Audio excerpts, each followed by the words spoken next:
I was stuck at $0 to $3,000 a month in sales for my first 8 months in business. Now I close just shy of $40,000 a month in sales. You've probably been stuck in the same perpetual cycle of going up and down from $0 to $3,000 in a month for maybe a couple months or even a year now. But just like a bird with broken wings, every time you try to fly up, you always end up plummeting back down to reality, which means you simply don't have what it takes to fly and soar with the rest of the birds who are in the position you want to be. Well, good news for you, I'm going to share with you how I hit my first $30,000 a month in sales, as well as how I've helped hundreds of other online coaches do the same. Starting with chapter 1. Chapter 1, you are always right. If you say it is your fault for you being stuck under $3,000 a month or consistently being around that range, guess what? You're right. But if you also say it's somebody else's fault, some other reason because you're in school, in your job, whatever other reason your grandma died, it is your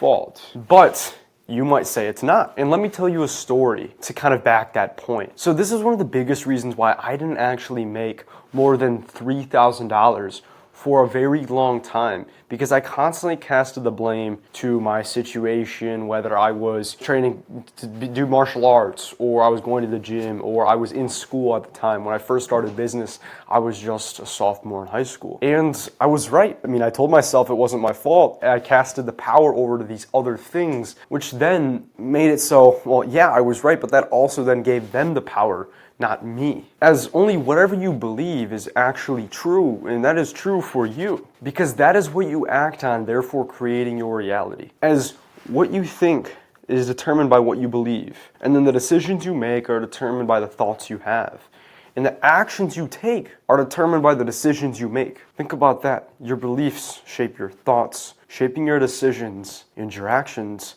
therefore, over a long enough period of time, shaping your reality. To understand how important this is, just ask yourself, is this thing really beneficial to truly believe this, that it's somebody else's fault why you're not in this position you want to be in? Or is it more beneficial to believe it's your own fault? And it doesn't just go for that, but it goes to many other things in business and in your life. Because a lot of the time, you're going to have these same circumstances where you have unbeneficial beliefs in terms of the things you do and the way you talk to yourself in your mind, as well as talk to others in real life. And with that being said, that then translates over to your business, causing you to not actually get benefit in the long term because you are constantly under the perception that you don't have full control over what you can do. And what I mean by this is not necessarily like, oh, if you just believe hard enough, you're going to make $1 million.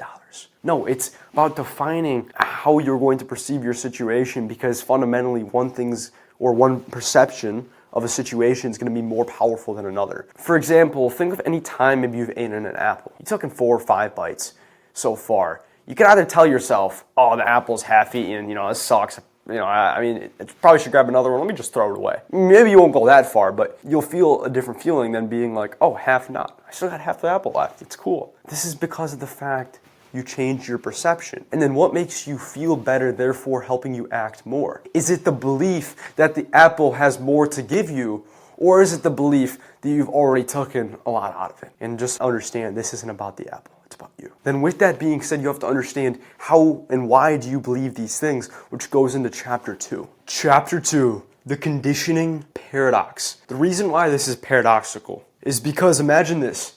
You have an experience. This experience conditions you in a certain way because what you do is you learn something from that experience. And where I'm getting with this is that then that condition changes your behavior, as it's fundamentally what learning is. Learning is just acting with a different behavior when given the same condition. So when this condition repeats itself based off of this experience, you're going to act with that same behavior. However, if you get conditioned by your same perception, so the way you view the situation, then all you're going to do is going to be acting in a continuous loop of the same behavior, believing the same things. That behavior, guess what? It's going to add to the same experience, right here, which is going to cause the same condition and that same loop repeating itself. That's why this is so important to understand, because yeah, you're always right, but if you don't ever self-check yourself and analyze, like, what am I thinking and why am I thinking? Do I actually believe this? Or is this something I was just told 5-10 years ago by somebody else and now I believe it? So from there, what you're going to have to look at is understanding that you need to constantly be in a state of internal self-reflection. Now, this isn't always asking, am I wrong? Am I, whatever. Don't be like that. Just ask yourself sometimes, why do I believe what do I believe? Why do I have this perception? What did I experience that resulted me in getting this? And then from there, what you have to look at is, what story do I tell myself about this experience, which then creates this behavior? And if I were to act with a more powerful behavior and completely removing the story from the behavior that I actually do and that I did in the past, what would I do and how is that going to benefit me? Because then what you can do is break out of this cycle, and then you can get into a new one with a better experience, therefore, a better perception, better condition, and so on. And you can be able to constantly do that. And if you can do that, you can literally pull the future forward, because instead of learning one valuable lesson a year, you could do this every single week. Because instead of having to go through the same condition 20 times, the same lesson, you can learn it the first time. And then listen, that directly translates over to how you believe about everything. Because remember how you then act within the same behavior based off the same perception. Well, this perception of yours, what that does is it creates kind of a mirror, right? Because then you start looking at other things, other people, and then you see yourself in them. And what I mean by this is, have you ever noticed, and really think about it, you're a little insulting towards somebody. Maybe you're a little bit aggravated about something. That might just be a personal insight that you had about yourself subconsciously that you don't like about you, which means if you dig deep enough, everything in your life and everything you believe and how you view your situations and what you learn from them are just perceptions of yourself. But then what you have to ask yourself is, do you want to continue believing the same nonsense, or do you want to get to the next level? Which is why you'll tell yourself the apple is half eaten or half full. Because if you had the fundamental confidence to believe that you still had more value to give, even if there's a bite taken out of this apple, guess what? You'll still have some confidence to be like, hey, but there's all of this. Just because this one little bad thing happened to me, that doesn't mean anything, because I still have this and I can repair. And that's the same thing with rejection. One thing I noticed a lot is I used to be so afraid of rejection. I got so embarrassed. I just felt so awkward and weird. But then when I dug deeper, what I came to realize is that nothing actually would change. I thought that a piece of me, getting rejected, mean it wasn't okay. So then there was me. And then within this rejection, so then I would be harsh towards these other people. But fundamentally, everything was still the same. It was all within my perception. So until I could change that perception, I couldn't change my behavior. Therefore, I couldn't change my experience, meaning I couldn't grow in my business. And that all comes down to being able to change that perception and just set your standards within yourself higher, meaning have a higher standard of action rather than just expecting everybody to be better. Don't expect the world to change. You have to change, and then you will make money. The world doesn't change and magically give you what you want. You have to change first. And that's where chapter 3 comes in. Chapter 3, replace expectations with standards. So most people, probably including yourself, just be honest, expect so much, but they do very little. And that's fundamentally the problem. And that's why I'm saying replace your expectations with your standards. Because most people expect way more than they actually hold themselves to. So you need to understand, you need to replace the standard of action that you hold yourself to. Stop saying, oh, I'm going to make 10K a month 6 months from now. But then when we look at 6 months later, you've worked 5 hours a week. You just have to understand that you're not entitled to what you think you deserve. You have to earn it. And the way you earn it is through consistently acting like the type of person who can achieve that result. It's that simple. Now, it's easier said than done. Let me tell you a little bit of a story to drive this point home. So about 2 summers ago, I was only working like 10 to 15 hours a week. I spent most the rest of the time hanging out with my girlfriend, hanging out with my friends, and I was working a job as well. It was during the summer after my sophomore year. However, I was trying to run a business, get this YouTube channel started off. You can even look at the videos back like, 2-ish years ago. And, then I was looking at it, I was like, hold on, why am I not making the money I want? Oh yeah, because I haven't done anything. And looking back, I can connect those dots. But with that being said, you don't want to make the same mistake for as long as I did. Do the work, and not only do the work, but do it like you mean it. show up, be prepared, be willing to sacrifice your personal fulfillment, gratification for the growth of your business. And now those are harsh things, but it's just the truth if you really want to win. Overall, practically what this looks like is you need to set the expectation you are entitled to nothing, and you need to set such a high standard of action to be entitled for such a little thing. And even then, don't even think you're entitled to it. Just focus on becoming the character who can achieve that result. And that's it. Like, imagine going to buy a pair of Jordans you thought was $50. You go into the store with $50 in your pocket, it's great, and it's $300.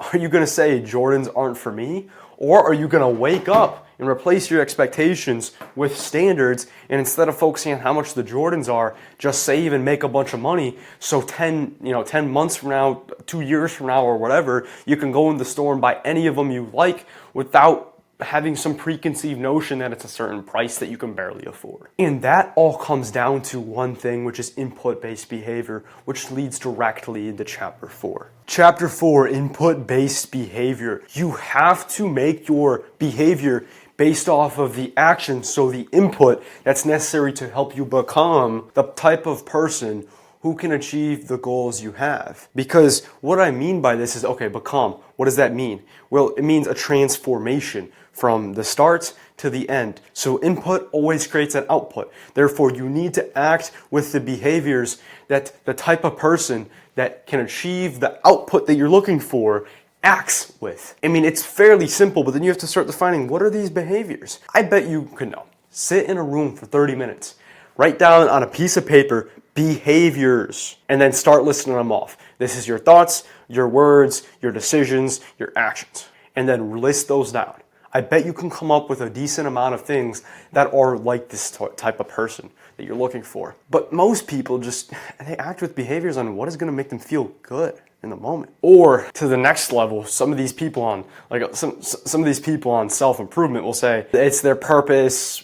They're acting on their purpose, and they're doing purposeful action, not things that are materialistic. Listen, bro, you just don't believe you can make money. Let's be honest. If you truly believed you could make $100,000 a month in the next year, you wouldn't be talking about any of this purpose nonsense. Yes, you should do something which isn't completely devoid of soul, but to a certain extent, your business is just going to become you managing something, right? So what you have to understand is there's not going to be a perfect thing, as we talked about. Remember how we talked about that your experiences condition how you perceive things and how you behave. It's going to be the same thing with your purpose. You'll start learning more things about yourself and about the world. Therefore, your purpose, or what's going to make you internally, intrinsically fulfilled, is going to change. So instead of generally saying something is your purpose, just analyze, what the fuck do you want out of life? What do you want? What are you fighting for? And then figure out what type of character has the ability to make that a reality. And then you need to become that person. And guess what? You don't have to wait until you get that fancy car or the watch or whatever. You just start acting like them today. It's that simple. It's literally as simple as, imagine there's a blank canvas. You put a smear of red. I'll show you this right now. You put this right here, right? You put that. Guess what? You can just erase it. Guys, just erase this. And then put the green, which is the character that you want to become. And stop thinking about, oh my God, this green, it's so fleeting. I can't control it. Dude, I just did. So you gotta stop acting like and giving these excuses. That's not like the type of person who can achieve the goals that you have. Because then what'll happen is that you'll start to miss out on different opportunities in your life because of the fact that you start making excuses, you start to doubt yourself, then you don't take that action, and instead you just sit back and relax. But you'll look back over a longer period of time and realize, oh my God, I missed out on so much, which leads directly into chapter 5. Opportunities are obvious after a year. And it simply comes down to the fact that in the moment, it's like Bitcoin. Oh, you make the excuse, I don't know, it seems too risky, guys. I need to save another $5,000 because of whatever excuse. But then you didn't put it in there. Now, 10 years later, you're down potentially millions. So with that being said, it's the exact same thing with investing to yourself, except even worse. Because the best thing to invest into and the best thing to double down on, personally, I would say, is me. And what I mean by this is, instead of making excuses why you can't take advantage of a business opportunity or go all in on it right now, instead, I would invest into yourself. Take the bet on yourself. Double down on you. Because worst case scenario, it doesn't yield the return you're looking for. Even though we talked about that's what you shouldn't focus on, it doesn't yield the return you're looking for. That doesn't matter, because what you're able to learn is what not to do, giving you the next stepping stone to where you want to be. Because when you don't do this, and you can even think about the last year or two when you've been stuck in this 0 to 3K a month range, you look at these things and realize if you were to just would have done that 1 or 2 things consistently, you would have made so much more progress. But you didn't, because it seems so obvious after a year when you can connect the dots. But just like in a book, you don't know what the next chapter is going to be, and you don't necessarily know how everything relates together, exactly like in this video, until you get to the end. So you have to get to the end, then look back and reflect on your journey. Don't stop and think it's all too risky, and then wait. And then you'll look back and reflect and regret. I would look back, reflect, and improve, rather than look back and reflect and regret what you could have done. So whatever that thing is in the back of your mind that you know you should be doing, take that action on immediately, as it's imperative for your future self and your future family's success and quality of life that you start building the character of someone who is able to take action fast, therefore change their life even faster. As you know, growth doesn't happen linearly, especially in business. It happens exponentially. You'll go from 0 to 1K to 2K to 4K to 6, back down to 0, and then to 1, then to 2, and then 10, 27, 13, 105. It exponentially grows, and that's what you need to understand. Now, you won't have that certainty now, but you'll be able to look back and thank yourself for the work you did. However, if you say, oh, this isn't just me, this just doesn't feel right, that's a big problem. That's what I'm now going to get into in Chapter 6. Chapter 6, you need to despise labels, meaning I'm not just good at blank, or that's not just for me. Dude, I can't tell you how many times I've heard that same thing. Oh, I'm just not, this isn't right for me. I don't feel like this is fulfilling. I'm not good at blank. Is something I know for sure you've told yourself before, because I used to tell it to myself. Labeling yourself with something like this, or really anything at all, is one of the #1 killers in your business, simply because of the fact that it's as simple as, like, imagine you're doing cold DMs right now to sign coaching clients, and you say, oh, content's just not for me. I'm just not good at content. I'm not going to be good at it. So, or at least you subconsciously feel like that, so you don't end up doing it. But you need to be adaptable. Never hold yourself to one identity, as I very well know that in 10 or 15 years, I may not even use YouTube,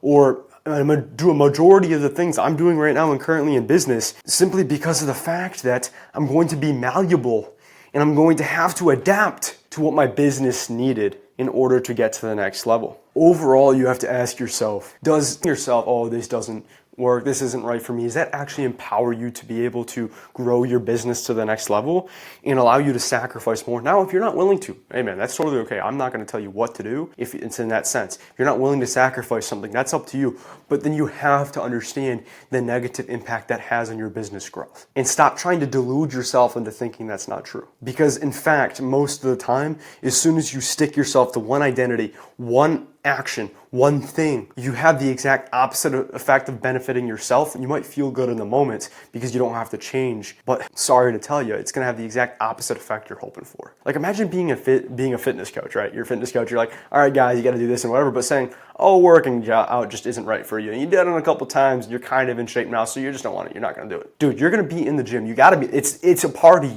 It's part of this, right? With that being said, is maybe in the future, it comes to the point where you might change and you don't show that you're in the gym all the time because you change. You're not a fitness coach anymore. Maybe you coach Instagram creators on how to increase their Instagram Reels views. Well, then you're not going to show that you're in the gym. You might not go there as frequently. You can still take care of your health and all that stuff. To a certain extent, it's definitely going to uplift your ability to grow in business. With that being said, labeling yourself and holding yourself to this is going to be so detrimental to your future progress because you limit yourself to one identity.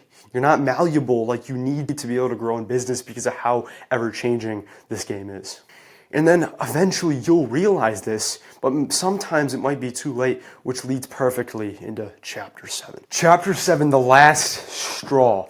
At a certain point, you will realize you need to change. You'll realize you need to adapt. You'll look back and be like, dude, if I just did that, I would have been able to be here and I would have been able to use this opportunity so much more effectively. But instead, what I did was in that position, I took what was more instantly gratifying and went for that. And the goal is to make sure that that point is not too late. You don't want to be in the point where it might be too late to even take advantage of that opportunity or continue down that path you were maybe going to be able to leverage in terms of getting more out for the time and resources and effort you put in. But instead, you decided to not be able to adapt and change. You decided you don't want to sacrifice whatever you weren't willing to, so that way you could actually grow. Think about it like this. You won't clean your room until there is 6 socks in the floor. Because, when there's 5, it's fine. And this just comes down to the principle of being then pushed over the edge at that time. However, what you have to understand is that you need to consciously notice that inability to adapt immediately and then pick up that sock and throw it where it's supposed to go in the dirty clothes. Because it's truly imperative that you actually take that action and immediately notice it, then cut it out, because you have to hold yourself to that higher standard or admit that you're not truly dedicated to your goals. Now, I know you say you are, and if you really are, then you need to hear this, chapter 8, your last chance. It's your last chance to be able to achieve greatness. It's going to be much harder going into the future. Now, understand, right now it is completely possible for you to do what I've done. And I'm not going to say it's going to be so much harder, because you're going to have to break out of the matrix, taxes are going to be higher, and a bunch of other nonsense, which, to be honest, is true. But the fundamental truth, which is going to be the biggest thing, is that you're just simply wasting time right now. You're wasting time not taking action on opportunities that are right in front of you. And I'm no different than probably the thousands of other online entrepreneurs that you've seen say, oh, I made a couple $1,000s here and there, whatever. But still, there's a difference between you and them, and especially the people who are at this next level. And in fact, inside my free private community, I've just helped hundreds of online coaches and content creators do the same thing, make that progress, change their lives. Imagine you could make thousands of dollars a month more. Think about how different that would be to, let's say you could even save up another 15 or 20K in your bank account over the next 1 to 2 years. What would that do for your business? And more importantly, what would that do for your life? Exactly. It would change everything for the better. So what I decided to be different than all these other guys, I don't really have anything to sell you right now. No, but seriously, I don't have anything to sell you. So I just decided for a limited time, I'll teach you exactly how to implement everything in this video for free. You just have to click the top link in the description. Simply click there, join my free private community that I'm letting people into right now, so you can get access to the methods that the other guys in there are using to kill you in business currently, that I've used to close about $140,000, $150,000 in deal value over the past about 18 months, so about a year and a half, right? And then inside of there, I'll not only give you free, personal access to me and all this stuff, you can also schedule a call with me anytime you want. If you just go in there, you can check the classroom and you can just book a call with me from there. We'll go one-on-one, onboarding you onto all this stuff, so that way you can make sure you can grow your coaching business and win. So, dude, I don't know what you're waiting for. You should already click that link by now. So go click that link, join the community, and go take the first step to changing your life. Like, imagine what it would be like if you can consistently, effortlessly close new clients for your business. What would that do for you? Or don't take action on this, just be like everybody else who's going to be in this kind of perpetual cycle of inconsistent calls on their calendar because they aren't willing to change. The choice is yours, but I think we both know which is the right one.